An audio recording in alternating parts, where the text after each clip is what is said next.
Hello, listeners, and welcome back to NTSF, News That Sounds Fake, where we cover news stories that seem a little too weird to be real. On this week's episode, we cover a story about a teenager's coffee withdrawal that seemed a little too good to be true. I'm sure everyone has seen the recent article about the high rate of depression at Bryan High School. The depression part of the article is not something to laugh about, but what studies have found is. It states that these kids are not depressed because of their family life or friends, but simply because they don't have access to coffee in their school, which is causing them terrible withdrawal symptoms. See, the problem is that during the summer, teenagers have lots of access to caffeine and constantly drink it throughout those months. But when school starts, they suddenly stop. And as stated in an article by the Mayo Clinic, if you regularly drink caffeinated beverages, quitting can cause a depressed mood until your body adjusts. Now that we have examined why this article almost sounds fake, I'd like to introduce the guest I have brought onto my show today. I contacted the principal of Bryan High School and was lucky enough to get a response back. Today, Tom Sherwood will be joining us while we discuss this wild brain statistic and explore the different ways Tom can overcome the rising depression within his school. But before doing so, I'm going to take a short break and present the sponsor of this podcast, Lavazza Coffee Beans. From plant to cup, Lavazza coffee passes through 40 different pairs of hands. An exciting journey of various cultures and latitudes. Discover all the news on Lavazza official website.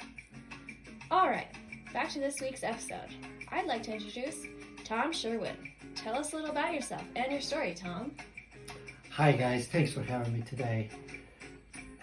As you know, I'm the principal of Brighton High School, and recently we have a huge problem with depression in relations to caffeine withdrawals. I've been trying to rack my brain to come up with a solution for this problem. Well, Tom, you've come to the right place. Last week I asked my audience to come up with different solutions to handle this situation. After reading many emails from my fans, I have rolled out the best response. I have found that the best response actually comes from one of your own students. The name would like to remain anonymous. They stated that administration should place a coffee machine or two, which can be as simple as a Keurig inside of the library. What do you think? That's interesting. Who would maintain the coffee machine and make sure that no one takes advantage of it? Great question. Actually, this person came up with a few smart reasons as to how and why this would be a great idea. This student said that kids in your school have a period called Advanced Studies where they sit in the library and do homework. It could be arranged that these students keep an eye out for this machine and maintain the cleanliness during this period. The student also wrote that not only would this solve the depression among kids, but they would also skip school less because many of them skip class to go get coffee.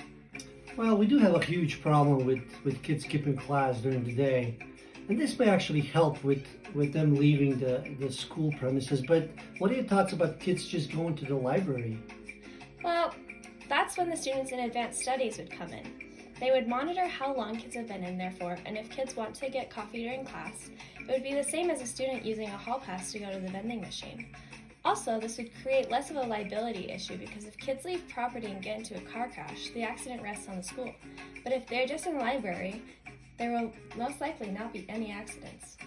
Well, looks like you thought of everything.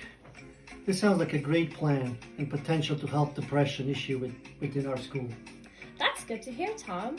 I hope this is beneficial to you, and as much as I wish we could continue talking, I think that is all the time we have left for today. Tom will keep us updated in the future with how this plan worked out. Thanks for listening to this issue and supporting the cause. Be sure to listen to next week's episode on NTSF. Have a wonderful day, and if you liked this podcast, make sure to subscribe so that we can produce more. Thank you.